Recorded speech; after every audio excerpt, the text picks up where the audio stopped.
So yung power niya okay rin eh. Hindi naman siya sobrang tulid. Tamang-tama lang.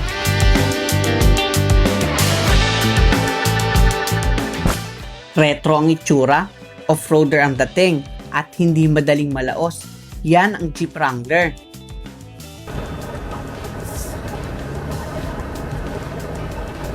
So sa manual mode niya, ramdam ko lang may konti siyang delay pag siniship. Pero itong Wrangler na to, hindi ito yung sport variant na napanood nyo sa previous episode. Kung hindi nyo pa napapanood, click nyo na lang sa itaas ang link. Dahil ang nasa harap natin ngayon ay ang top of the line Wrangler, ang Rubicon. Mas hardcore, mas capable, at mas Jeprox kumpara sa sport na mas basic at utilitarian ang dating. Kaya sa episode na to, bibida ang Jeep Wrangler Rubicon. Ano ang bago? Sulit ba ang upgrade? Let's find out here in Drive Talk.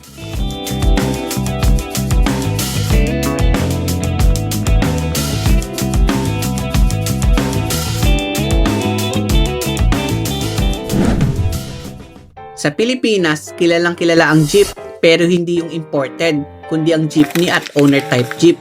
At mapapansin mo, may pagkakahawig talaga sila dahil ang lolo ng Wrangler, ang Willys Jeep na ginamit noong World War II, ang naging base ng mga jeep na nakikita natin sa kalsada ng Metro Manila. Pagkatapos ng World War II, 100 of surplus jeep ang naiwan at ipinamahagi sa mga Pilipino. Dito nagsimula ang conversion, ginawang jeepney, nilagyan ng mahabang katawan at pininturahan ng vibrant colors. Kaya hanggang ngayon, ramdam mo pa rin ang connection nila.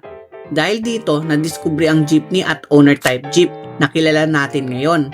Sa mga hindi nakakaalam sa owner type jeep, ito yung maliit na version ng jeepney. Pero ito ginagamit for private use, habang ang jeepney naman ay for public utility. Samantalang ang Jeep Wrangler naman, opisyal na nagsimula noong 1986 bilang successor ng CJ Jeep o civilian jeep. Noon, halos lahat ng Wrangler ay two-door short wheelbase lang. Taong 2003 naman ipinakilala ang Rubicon variant. Hango ang pangalan nito sa Rubicon Trail, isang kilalang matinding off-road trail sa Sierra Nevada Mountains na simbolo ng tunay na off-road capability. Taong 2004 na-introduce naman ang long wheelbase na Wrangler, pero two-door pa rin siya. Noong 2007, saka lang na-introduce ang four-door Wrangler. Ngayon, dalawang main trims na lang ang available sa Philippine market. Ang Wrangler Sport bilang base variant at ang Rubicon bilang top spec. At kung akala mo na wala ang two-door short wheelbase, dyan kayo nagkakamali. Available pa rin yan sa Rubicon variant. Sa labas, nandito pa rin ang iconic round headlight. Pero ngayon, LED na. May LED fog lamps, pati tail lamps at third brake light. Boxy pa rin ang design at exposed pa rin ang spare tire. Kung mapapansin mo na walang cover, stock yan. Sa gilid, retro vibes pa rin. May plastic cladding, Jeep badge, side mirrors with repeaters, at Rubicon decal sa hood. Still removable ang roof, doors, at ang windshield pwede mo itong ibaba. At take note, Gorilla Glass ang ginamit dito kaya mas matibay. Katulad ng Wrangler Sport, wala pa rin itong stepboard kaya medyo may challenge sumakay. Pero dahil Rubicon ito, may gastang cover na wala sa sport variant. Ang mags naman ay may machine painted alloy wheels wrapped in BF Goodrich mud terrain na may sukat na 255, 75 R17 tires kaya pang off-road talaga. May dalawang tow hook sa harap, isa sa likod. May hood vent pero walang front parking sensors. Dalawang rear parking sensors lang ang meron. Sa likod, split tailgate pa rin ang Jeep Wrangler Rubicon, kagaya ng mga naunang modelo. Classic Jeep feature na hindi nawala. Maganda pa rin ang cargo space. May 12-volt socket para sa accessories. May Alpine subwoofer at underfloor storage na sakto lang ang size. At kung bitin ka pa sa espasyo, 60-40 split naman ang second row, kaya madaling mag-expand ng cargo area. Ang Jeep Wrangler 4-door Rubicon ay may makinang 2.0 liter inline-4 DOHC turbo engine with ESS na may maximum output na 268 horsepower at 400 Nm of torque. paired with 8-speed automatic transmission. Kung usapang safety features, ito naman ang mga inclusions. Pagdating sa loob, wala naman halos pagkakaibang Wrangler Rubicon kumpara sa Wrangler Sport na ibinida natin sa naunang episode ng Drive Talk. Still premium pa rin ang pakiramdam at kung mapapansin mo, may mga Easter egg pa rin. Isa na dyan yung makikita nyo sa baba ng headlight switch, classic Jeep touch. Sa manibela, heated steering wheel na siya. May infotainment control at cruise control.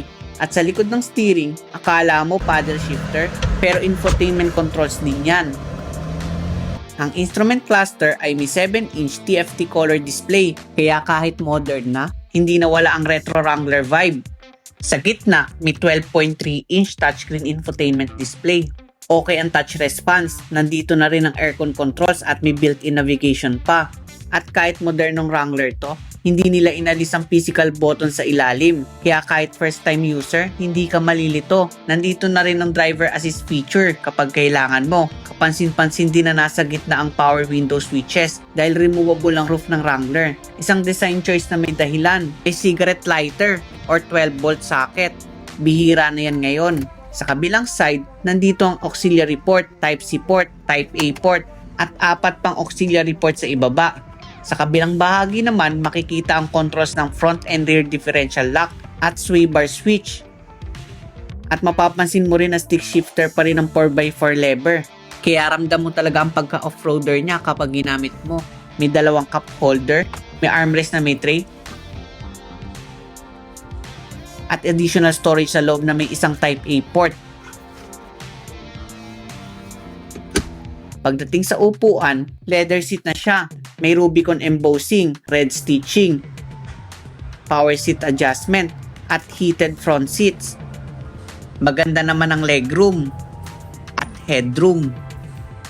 May manual tilt and telescopic steering adjustment. Sa taas, may LED cabin lights, sun visor with mirror and LED lights. At may insulation na rin ng roof. Malalim din ang glove compartment. Premium naman ang sound system nito dahil equipped with Alpine surround system. Sa likod, maganda pa rin ang legroom at headroom. May center tunnel, pero pwede pa rin upuan ng gitna kung hindi ka tangkaran ng adult. May armrest na may 2 cup holder. May rear aircon vent sa gitna, power window switch, 2 Type-C port, 2 Type-A port, at 230 volts. Kung mag-o-offroad ka naman at aalisin mo ang roof at doors, protected ang lahat ng socket dahil may mga cover. Sa taas, may LED cabin light at speakers pa rin.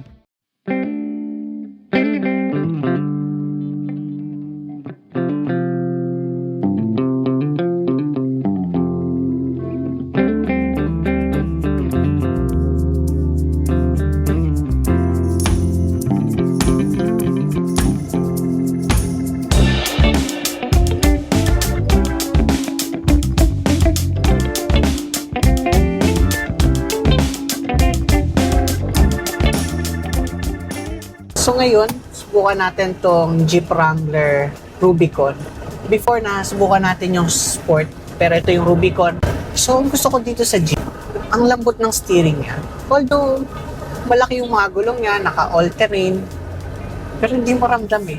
Hindi naman siya totally sobrang lang. Nasa gitna, tamang-tama lang yung blend niya. Pangit naman yung sobrang lambot. Pero kung maneuver dito sa city, okay pa rin siya gamitin. Saka yung ride height niya, dahil SUV to, saka off-roader, random mong mataas.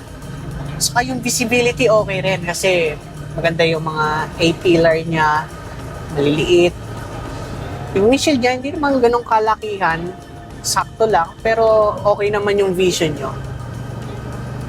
Yung power naman niya, wala naman siyang driving mode.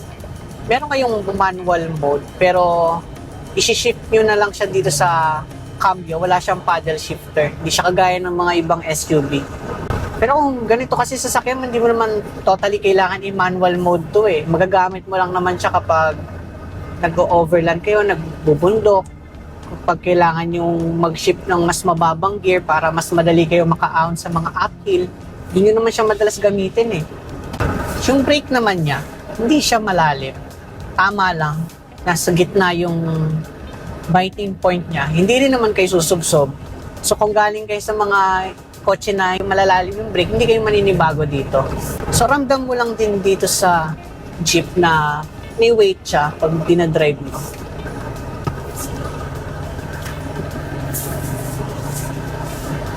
Yung suspension, okay din yung suspension niya. Ayos din yung comfort level niya. Swabe pa din. Kahit idaan mo siya sa mga lubak, sakto lang yung timpla. Hindi siya sobrang lambot, hindi rin sobrang tigas. Tama lang. So yung power niya okay rin eh.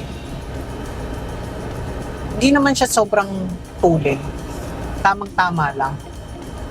Pero yung shifting niya, yun ang nagustuhan ko kasi ramdam mo yung pagka-comfort level niya.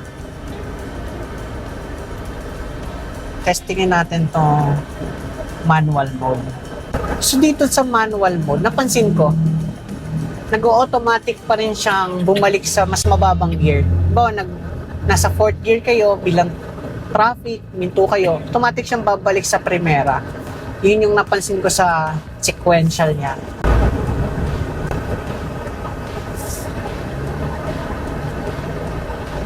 Yung sa manual mode niya, ramdam ko lang may konti siyang delay pag sinishift. Konti lang naman. Saka mas ramdam ko yung torque niya. Kung gusto niyo maramdaman yung torque, mas mararamdaman niyo siya sa manual mode.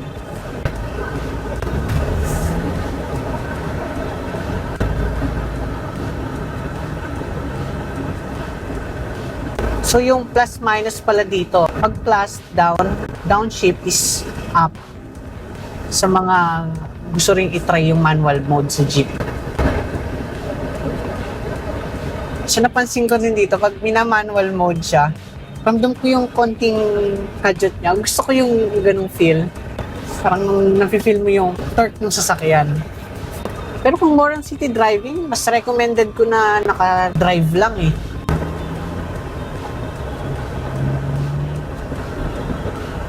Saka ang ganda rin ng sound niya kahit hindi siya naka-exhaust pag manual mode. Yun lang yung gusto kong i-share about dito sa Wrangler.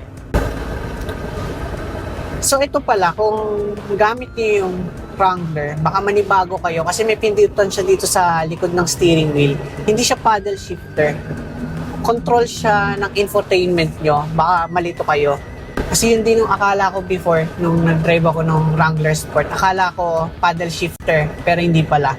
Kung overall experience naman yung isi-share natin, okay siya maging choices nyo kung hanap nyo ng sasakyan na maganda setupan, pang overland, pang off-road, okay itong Jeep.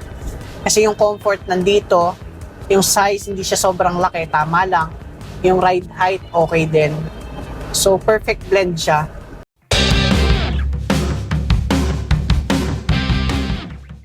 Okay naman ang driving experience ng Rubicon kahit naka-mud terrain tires siya.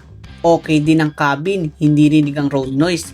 Downside lang for its price point na wala siyang paddle shifter at may little bit lag kapag ginamit ng sequential. Pero kung fun to drive, mag-enjoy ka pa rin dito dahil may option kang baklasin ng roof and doors kung gusto mo mag-adventure. At kung usapang upgrade naman at galing ka sa previous Wrangler Sport, okay na upgrade to dahil may front and rear diff lock ang Rubicon kaya hindi ka na mabibitin pagdating sa off-road. Ang tanong, magkano naman ba? Ang Jeep Wrangler 4 the Rubicon ay nagkakahalaga ng 5,780,000 Philippine peso at available naman sa 6 na kulay: bright white, anvil, black, firecracker red, granite crystal, at hydro blue. Kung hanap mo naman ng Jeep cars, visit lang sa iCats Motors Green Hills at hanapin si Ma'am Claire Bautista for inquiries. Sabihin mo na lang na napanood mo dito sa Drive Talk by Al-J. At kung nagustuhan mo naman ang episode na to, don't forget to like, comment, share, and subscribe. At i-click mo na rin ang notification bell para lagi kang updated. Kita-kits sa next episode ng Drive Talk.